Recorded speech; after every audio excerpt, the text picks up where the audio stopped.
परमेश्वर के दैनिक वचन। आज के मार्ग पर चलना आसान नहीं है। कोई कह सकता है कि इसे पाना कठिन है और ये युग युगों के दौरान बहुत ही दुर्लभ है। हालांकि किसने सोचा होगा कि मनुष्य का देह अकेले ही उसका विध्वंस करने के लिए पर्याप्त है।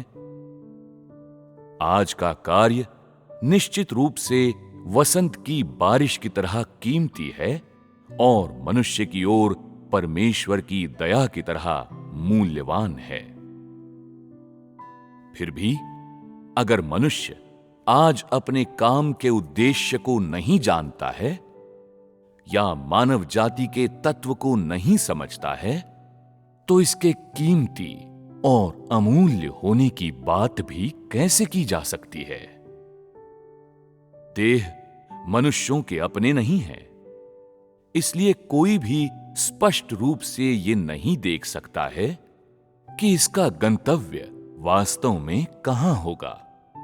फिर भी तुझे ये जानना चाहिए कि सृष्टि का प्रभु मानव जाति को, जिसे बनाया गया था, उसकी मूल स्थिति में वापस लौट आएगा और उसकी रचना के समय की उसकी मूल छवि को पुनर्स्थापित कर देगा।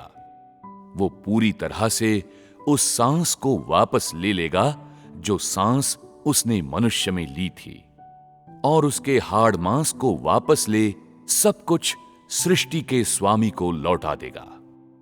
वो पूरी तरह से मानवता को परिवर्तित और नवीकृत करेगा और मनुष्य से उस पूरी विरासत को वापस ले लेगा जो मूल रूप से मानव जाति की थी ही नहीं बल्कि परमेश्वर की थी।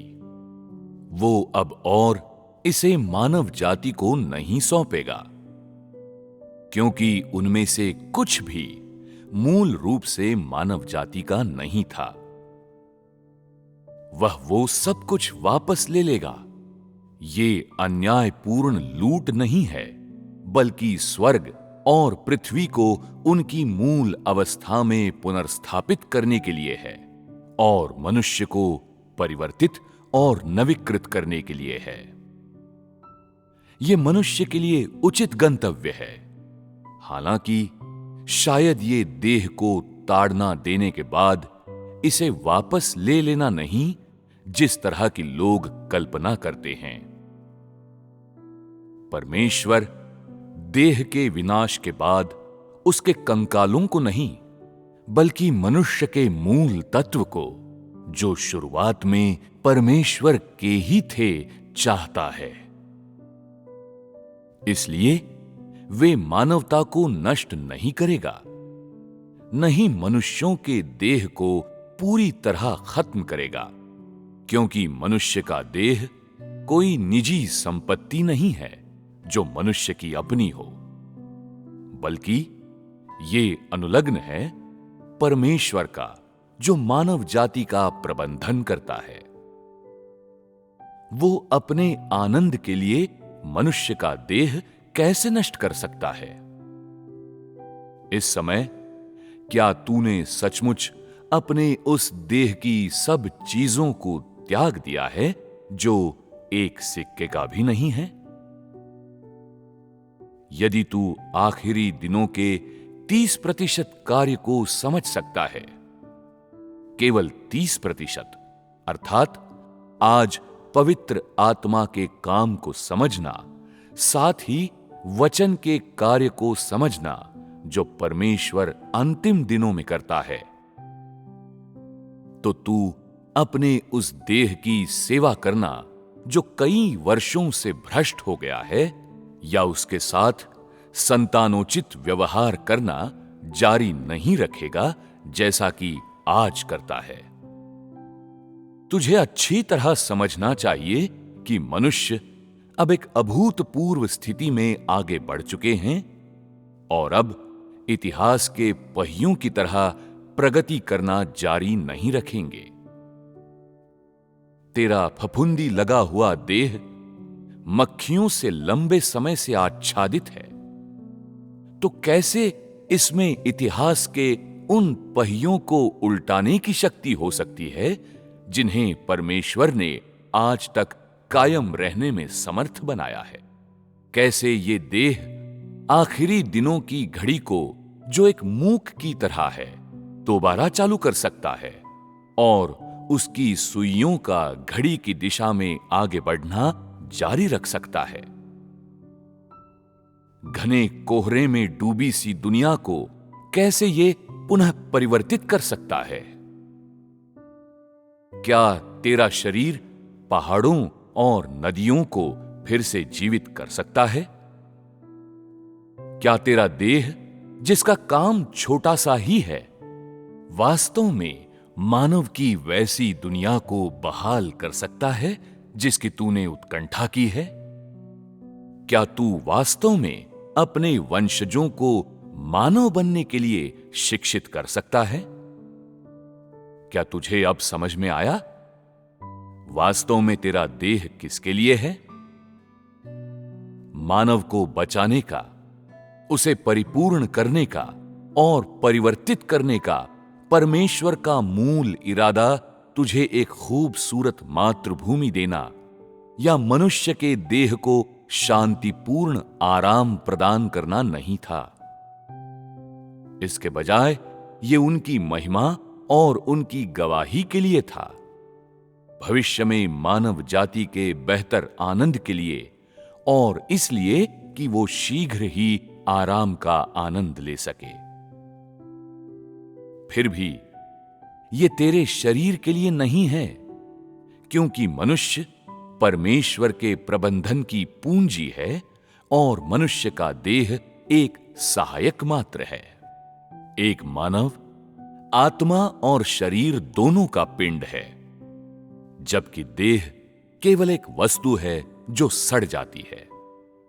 इसका मतलब है कि प्रबंधन योजना के लिए देह एक उपकरण है।